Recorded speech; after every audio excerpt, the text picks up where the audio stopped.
네, 시작하겠습니다. 자, 먼저 그 색지 6장 통제 파트를 보세요. 자, 몇 년 전까지만 해도요, 시험 문제는 1절, 2절에서만 나왔었어요. 그러니까 여기서 말하는 몇 년 전, 한 4, 5년 전.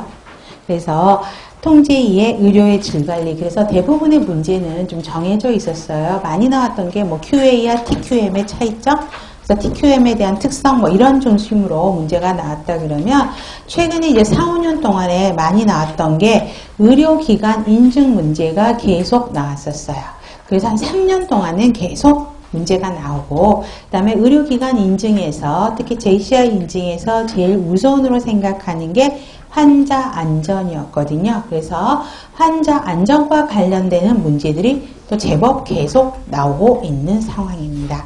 또 새롭게 추가가 되고 있는 문제들이 이제 또 최근에 더 나오고 있습니다. 그래서 예전의 통제 파트는 한 2문제 정도는 평균적으로 지금 나오고 있고요. 한 몇 년 전에는 20문항 중에서 4문제가 통제 파트가 상대적으로 굉장히 높아졌었어요. 그런데 지금은 이제 한 2문제 정도로 이제 비율을 맞추고 있는 것 같습니다. 자, 497페이지 통제봅니다. 통제 정의는 항상 나오는 문제입니다. 그래서 개념에서 특히 1번 보세요. 목적 달성을 위해서 하는, 그러니까 통제의 궁극적인 목표는 무엇인가? 그러면 조직의 목적 달성을 위해서 한다, 이런 거 금방 아실 건데, 그 목적을 달성하기 위해서 구성원들이 같은 행동으로 같은 방향으로 가고 있는지 확인하는 과정이 통제인 거죠. 그래서 조직 구성원들이 제대로 행동하고 있는지 확인하는 시스템, 그 다음에 계획된 업무를 수행하고 있는가 여부를 하고 되고요. 계획대 만들어 놓은 거와 그 다음에 시행했던 간에 차이점이 있으면 그거를 시정하는 관리 활동이 통제입니다. 그래서 우리 동그라미 1번은 머스트로 정리하시고요.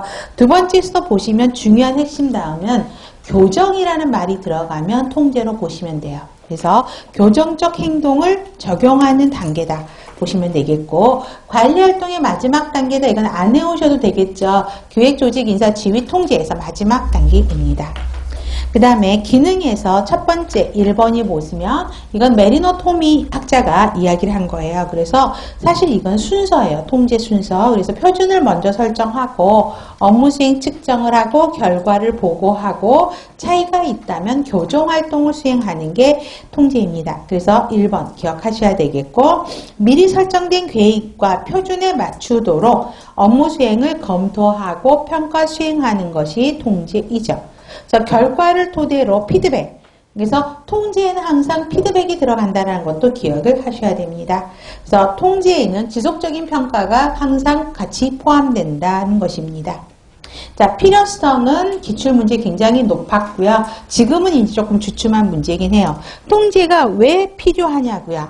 그러면 우리 조직 환경이 너무 빠르게 변하죠. 내일이 어떻게 변할지도 몰라요. 그렇기 때문에 불확실성 때문에 통제가 필요하고요. 조직 규모가 커졌어요. 그래서 다시 뒷페이지에 보면 조직 규모가 커지다 보니까 4번 보세요. 권한임이, 우리 권한임 공부했었죠. 조직 규모가 커지면 권한임이 돼야 조직이 잘 돌아간다 그랬었죠. 권한임이 늘어나고요. 조직이 커져. 그럼 직권화보다는 분권화가 가장 효과적이어야 되잖아요. 그래서 커지다 보니까 권한임도 커지고 분권화도 증대돼요. 근데 그로 인해서 나타난